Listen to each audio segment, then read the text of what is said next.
We continue our study this morning, Romans chapter 12. Good to see everybody this morning. Got several folks that are traveling and others that are unable to be out. So as Tommy just prayed, we need to keep all those folks in our thoughts.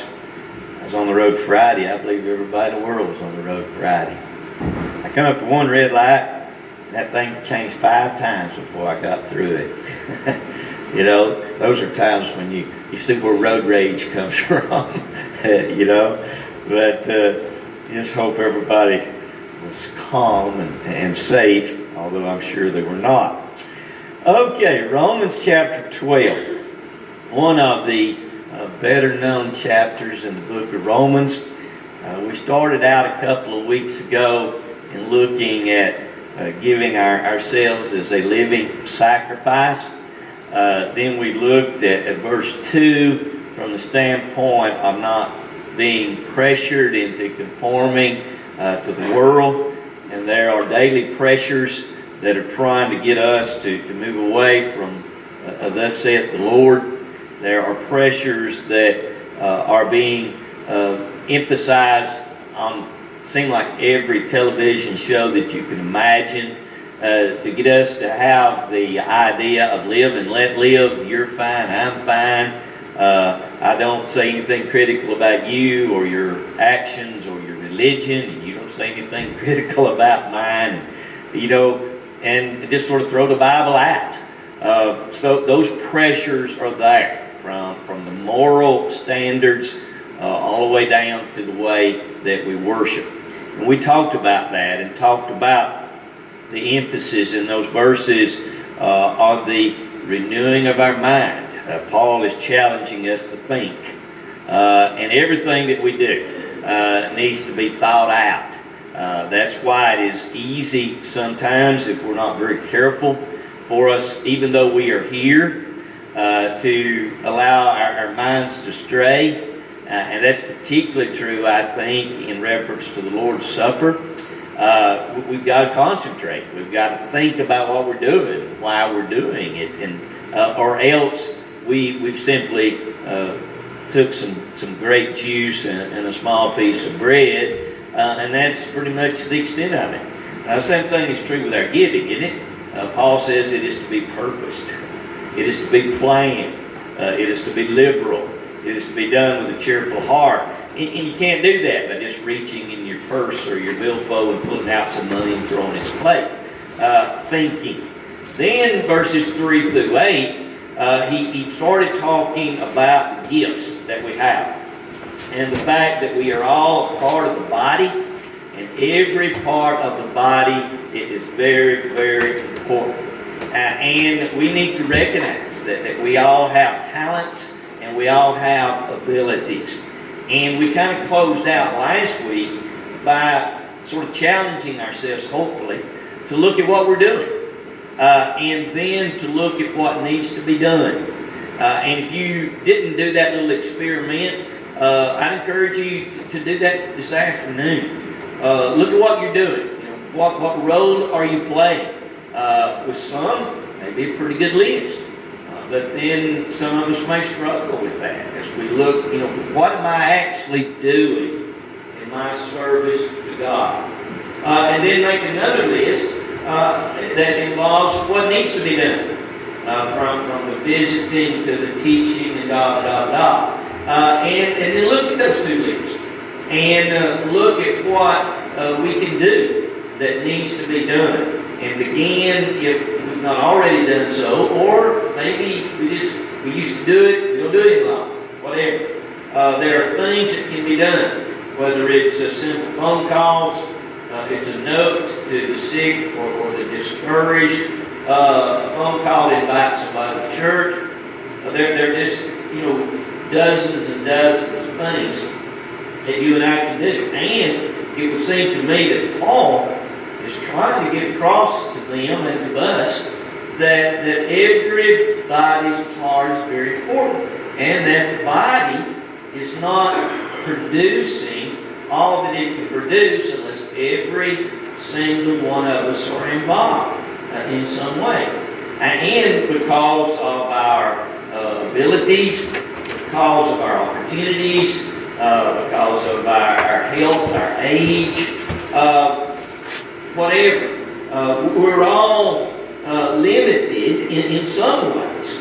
And there are some of us that can do a lot of things. There's others of us that can't do a lot of things. But it would seem to me that he wanted to know that there was something that all of them could do. And whatever that something is very, very important. Just as our bodies, if you stump a toe, you touch your finger, you've got an earache, whatever. Things that are maybe fairly minor, but we all know that, well, that can make you miserable, can't it? You know, that headache that comes on, and you're just miserable. It doesn't take much in our physical bodies to keep us from doing all we ought to do or accomplishing what we want to accomplish. Same thing is true spiritually. We need to use our gifts. Now, that pretty much, I think, brings us up to where we're at. Anybody? Yes? I remember you mentioning this last week, and it came back to what I wanted to say at the end. You use the example of you stub your toe or hurt your finger or whatever. Being in construction like I was, I've done that many times and just moved on and kept going like nothing was wrong. Even though it hurts, I still kept going. We've all done something like that at some point in our lives. And I think spiritually it works the same way. We might sin or something, but we're not willing to admit that's a sin. So we have a problem without realizing we have a problem. We're not willing to admit it. So that's the thing, is even though there's a member in our church here that may be hurting, that person needs to both be willing to admit it, as well as the rest of us coming together around and helping. And continue. We don't stop, right? That's, I think, is your point. And we don't stop because we can't do certain things either. Even though I can't, be singing, or I can't do certain things, doesn't mean that I sit down and quit. We continue on. And when our mistakes or our sins cause us to stumble and fall, you're exactly right. We repent of that. And it may hurt. And it may even limit us in doing certain things because of a particular sin. And yet, there are still things we can do and responsibilities that we have. We make, in life, probably all of us, we've had problems, we've had troubles, we've had broken bones, but we figured out a way to do some things, or maybe even continue doing exactly what we're doing. Maybe not as well, but we continue to do it. So, good point. In two different directions, or maybe more. Anybody else? Okay. Our gifts are to be used, and he talks about that here. He talks verse 6 about the different gifts in ministry. Let us use it in our ministry. It would seem to me that he's telling us to stay in God's Word here. There are limitations, certain things that the men can do, the women are not to do. And obviously there are many things that the ladies can do that we men are unable or incapable of doing. So there are limitations, sometimes because of our sex, sometimes because of our age, or because of what God says in His Word. But we are to use our gifts. Now, He cautions that those gifts are not to be used just to be seen or to be praised.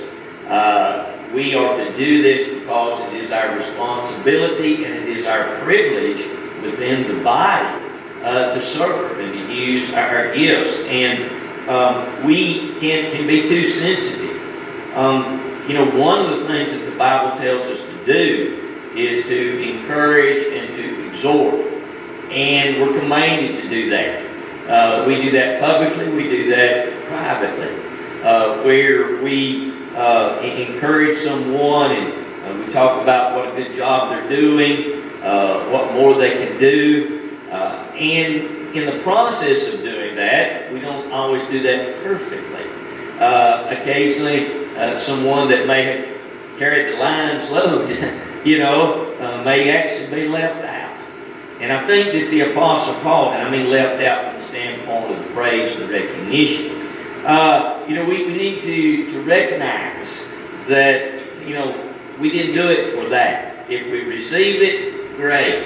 But we should not, be so sensitive that because 5 people were mentioned and I was not mentioned, even though I helped, we shouldn't allow that to blow us away. Now, on the flip side, if I'm the one doing the encouraging, I need to try my very best not to leave anybody out.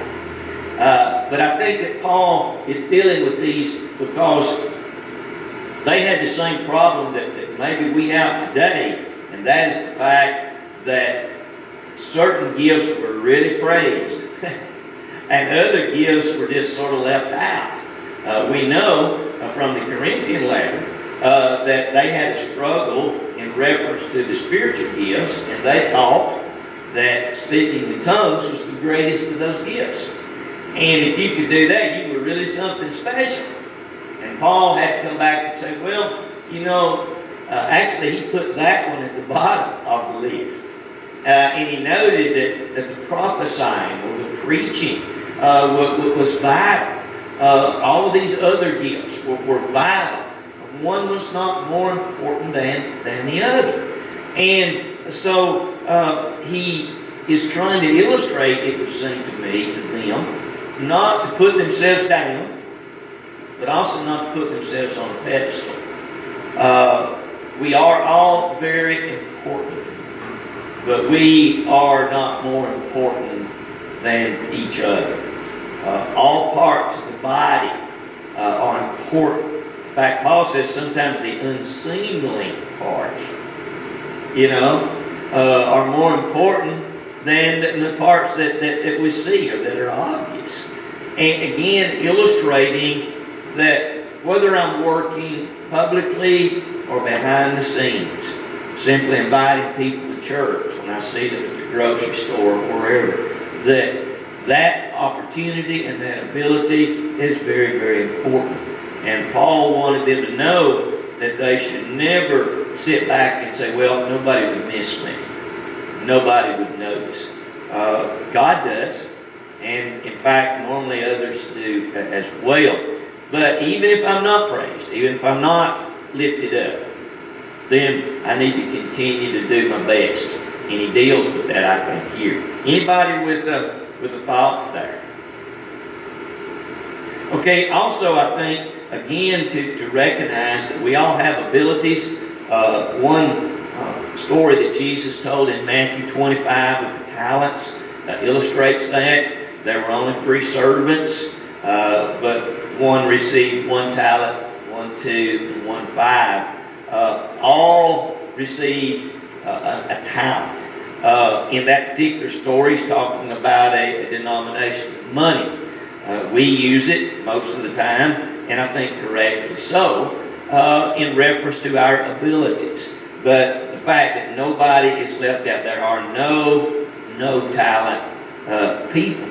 And we need to realize our importance and that we're important to God, and then also resist maybe the temptation to think that we're more important.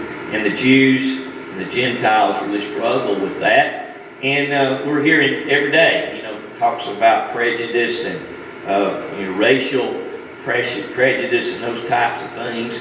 And we need to make sure that we're opposed to sin, but we're not opposed to the person. And that's challenging, and he's going to deal with that a little bit here in a minute. Anybody else with a thought there?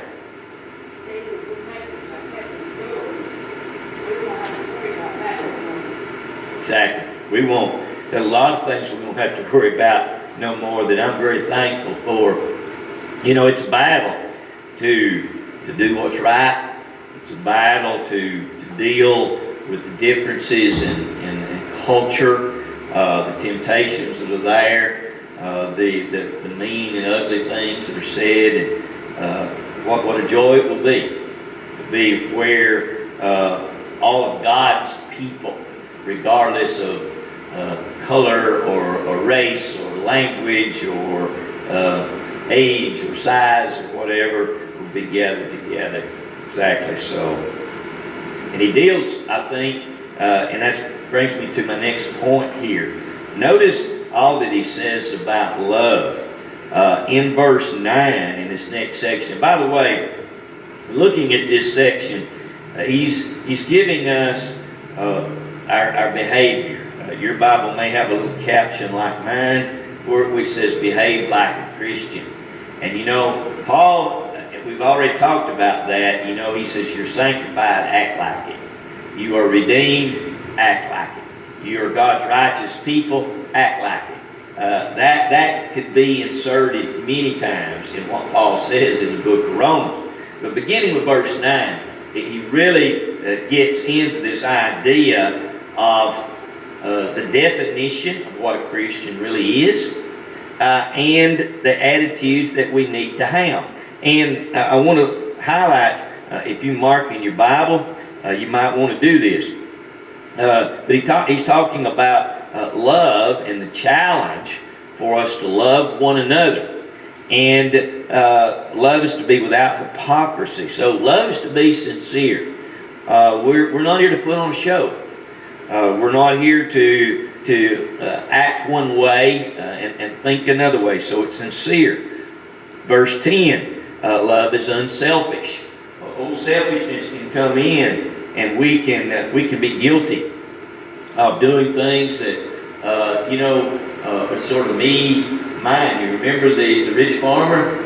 I will resolve what I will do. I will tear down my barns, and I will build me some bigger barns. And then I will say to myself, got goods laid up for many years, eat, drink, and be merry. He had an eye problem. He had a meat problem. And again, that's a battle that we face as Christians to consider other people, giving preference to one another. Not insisting on being first in line is the idea, and apply it to any aspect of life, that we would step aside for somebody else.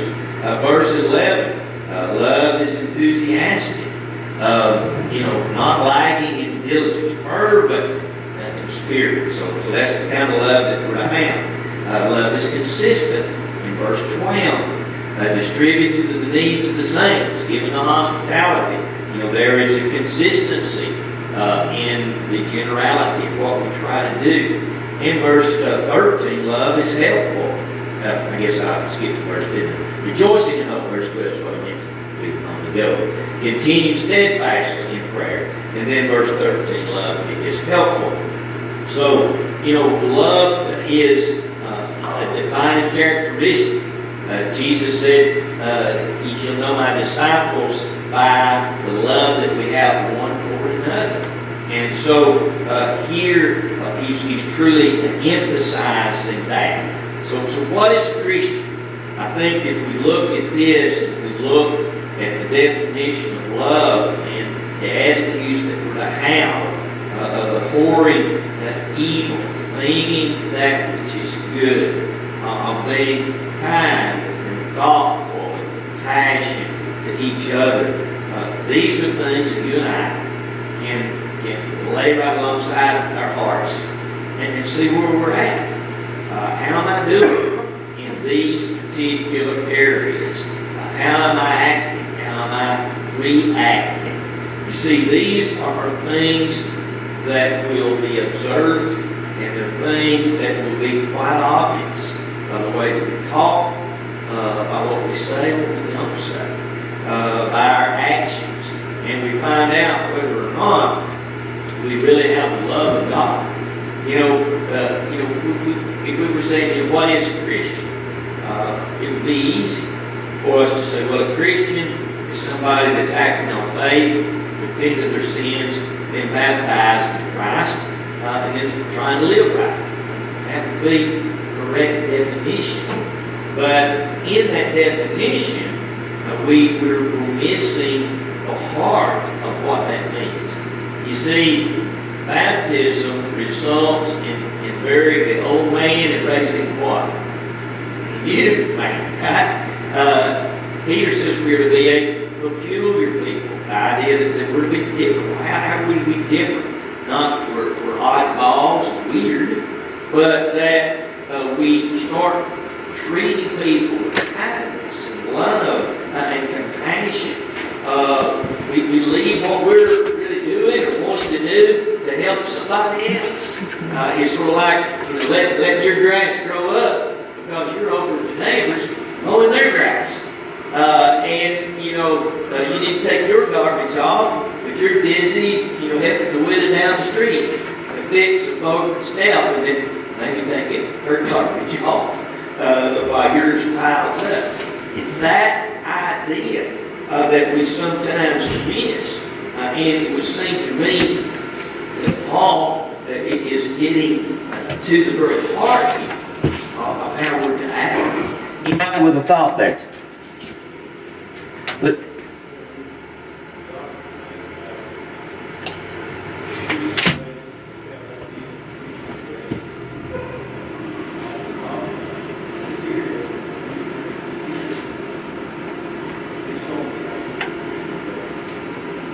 everyday life. I think so. He's talking about what it means to be a Christian, how that we would practice that in our everyday dealings, and not putting an emphasis on doctrine, which is not to downplay that emphasis. It is very vital, very important, but here is the very heart of it. You may remember me telling this story at some point. There was a little boy, and he was the preacher had said something about being a Christian, and the little boy asked his dad. He says, what is a Christian? Well, his daddy began to tell him that a Christian was somebody that went to church, and somebody that did this and did this and did this and that type of thing. And the little boy thought about that a minute, and he said, have I ever seen one? Well, I'm sure it set the daddy back because, the daddy thought he was one. But when he really explained what it was, this little boy in his innocence, he wasn't sure he'd ever seen anybody act like that or live like that.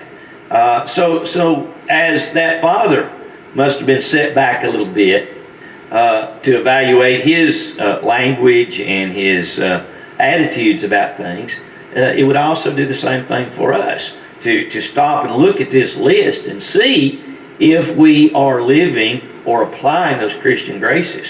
Good point. Anybody else with a thought there? Okay, look at verse 16. It says, be of the same mind toward one another. And this, I think, is sort of summing up a little bit of what Paul is talking about. Do not set your mind on high things, but associate with the humble. Do not be wise in your own opinion. Paul had illustrated the church as a body. And in that body, there were many different gifts. And there were some that, in the eyes of men, that were considered greater or smaller. And Paul tries to defute that. Then he gets into love and how that they would feel towards each other in a loving manner. And to me, in verse 16, he's sort of saying, here's the reason that this is so very, very important. It's because we are a body. We are the church. And we need to be united. There needs to be a love. There needs to be a fellowship. And so much of that hinges on my attitude and your attitude. The way that we would, get mad at one another when we really shouldn't.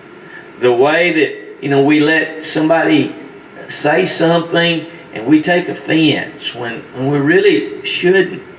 And the flip side, we should be very careful not to say offensive things. We shouldn't, be using a derogatory tone of voice when we talk to each other. We need to be, kindly affectionate. Isn't that an interesting expression?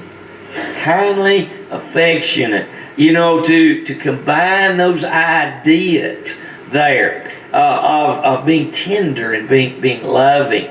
So those are things that will help us to be loving. Now, it's interesting that he comes out of that and he says, okay, how do you deal with the unlovable? How do you handle this thing when one of us are not what we ought to be? When one of us are mean and ugly? Well, verse 14, he says, bless those who persecute you, bless and do not curse. The idea, I think, is that, pray for a blessing on a person. Don't pray for God to strike them dead with lightning.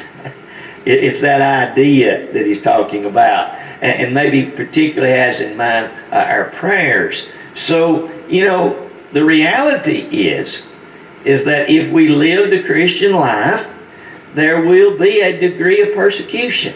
Now, it may be from the outside, and that happens, from government, whatever, from our family, maybe, who are not Christians. But sadly, sometimes there can be a degree of that within as well, where our personalities clash, and we are so different in our thinks and our likes and our opinions that we can kind of be at one another's throat, even in the body, which simply should not happen, should not be the case. And if you look on down in verses 17 through 21, he really deals with this. Repay no one evil for evil. Have regard for good things in the sight of all men. If it's possible, as much as depends on you, live peaceably with all men. He's suggesting here that there may be those that we'll never get along with the way that we would like to. But he's saying, don't let that be because I'm not doing my part. Don't let that be because I'm unloving and I'm unkind and I'm unforgiving. And I think that as Christians, as we look at that, and we could say, okay, if all of us have that attitude, then we're going to get along, right? We may disagree at times. There may be differences of opinions, but we're still going to be loving and affectionate toward one another as brothers and sisters in Christ. God says, vengeance is mine, verse 19. God's going to take care of that. If somebody, needs punishing, we leave that to God. Verse 20, if your enemy's hungry, feed him. If he's thirsty, give him a drink. For in so doing, you will heap coals of fire on his head. So here is Paul's formula for us to deal with somebody that we may be having a hard time getting along with. Look for something good, something kind, something thoughtful that we can do for that person, whether this person's in the church or outside of the church. Don't allow someone's meanness to cause me to be mean. Someone's unkindness to cause me to be unkind. Just because somebody won't speak to me should not keep me from smiling and speaking to them. There was another story I think I mentioned maybe back at some point, and this fella was with a friend, and they were walking down the street, and this fella always bought a newspaper each morning, and he stopped to buy the newspaper, and the fella that sold the newspaper just mean and ugly and unkind, sort of throwed the paper at him, and he just simply said, "Thank you, sir, appreciate it," smiled at him, said, "Have a good day." As he went on down the road, his friend said, "Do you buy a paper from that guy every morning?" And he said, "Yeah, I do." And he says, "Do you smile and speak so kind to him every morning?" And he said, "Yeah, I do." "And is he that mean to you every morning?" And he said, "Yeah, sadly he is." He said, why do you do that?" And his response is classic, but it fits right here. He said, I will not allow his meanness to dictate how I live. Don't allow somebody's meanness to keep you from being kind and thoughtful. Be kind to them even if they're mean as a striped snake, as we would say, growing up. Now, that's challenging. That's not an easy thing to do.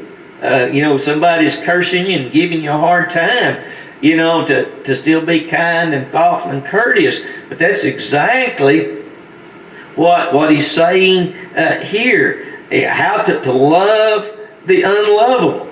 Don't curse those that persecute you, verse 14. Don't pay back evil for evil, verse 17. Don't take vengeance. Don't be out here trying to get even with somebody, verse 19. And don't allow ourselves to be overtaken by evil, verse 21. Don't allow that to become the way we are. Stay loving, stay kind, and stay thoughtful. Anybody thought, comment there? I missed a point I wanted to make. Back up, so now's a good time is any. See which verse it was.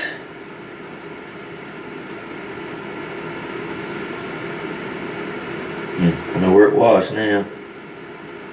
Which verse is it that talks? I guess maybe verse 10. In honor, giving preference to one another. But he deals with this idea of not, allowing the problem of a big me and little you, or big you and little me type of thing. But there was a church in a university town, and the president of the university went to church there, and he was one of their elders. But the janitor at the university, cleaned the floors, he went to church there, and he was also one of their elders. Isn't that neat? These two men, one the president, one the janitor, served as elders in this congregation. They were on that same level, were they not?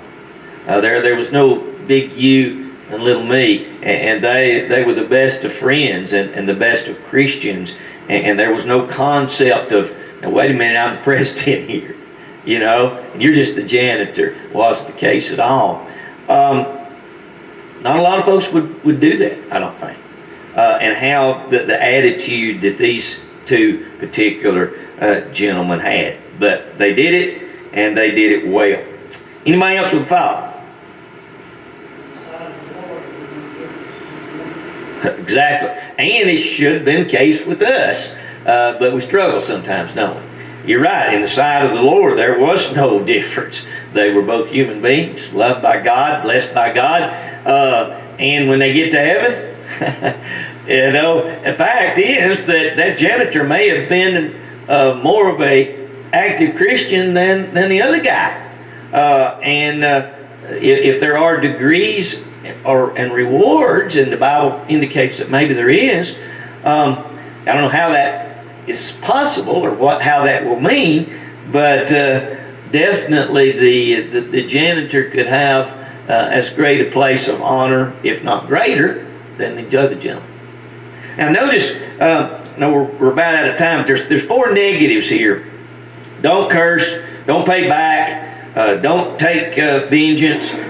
Do not be overtaken by evil. Well, these 4 negatives are balanced by 4 positives. Now, again, back in verse 14, he says, bless your enemies. Verses 17 and 18, do what's right. Strive to be at peace with all men. Then verses 19 and 20, leave the matter of vengeance in God's hands. Concentrate on loving your enemies. And then in verse 21, overcome evil with good. So you have 4 positives. Don't do this, this, this, and this. Here's what you do. So it's all balanced out in reference to the way that we deal. So how can we deal with an unlovable person? First thing we can do is pray for him.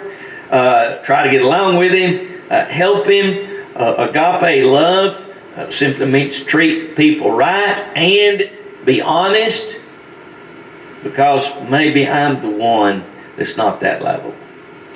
That's the truth of the matter. I may be fueling the fire. There are times that I'm not as lovable as I ought to be, and I may just simply need to be back up and recognize that I'm more the problem than he is or she is. And if we will recognize that, then we put ourselves in a position to be more God-like. Anything else? Comment, question there? It's a good chapter, isn't it? And it's a challenging chapter. Paul didn't say these things were easy. It's not easy to continue to smile when somebody's, reading your pedigree. It's not easy to continue to be friendly when somebody will not be friendly to you. But God says that there are rewards in that, and that he will bless us. And I think what we will find is, I'll tell you this story real quickly in closing. I know of a situation where some really mean and hard things were said, and the two people really didn't associate much for probably about 15 years, sadly. But one of those people, every time this other person was sick or there was a problem, one continued to call and continued to check and continued to visit, although it was even a one-sided visit. But after about 15 years, that relationship came back. And today, those two people get along real well. I feel like, at least it's in part, because one of those two kept trying. One of those two did not slam the door. And it'll work. It'll really work. Okay, chapter 13 next week.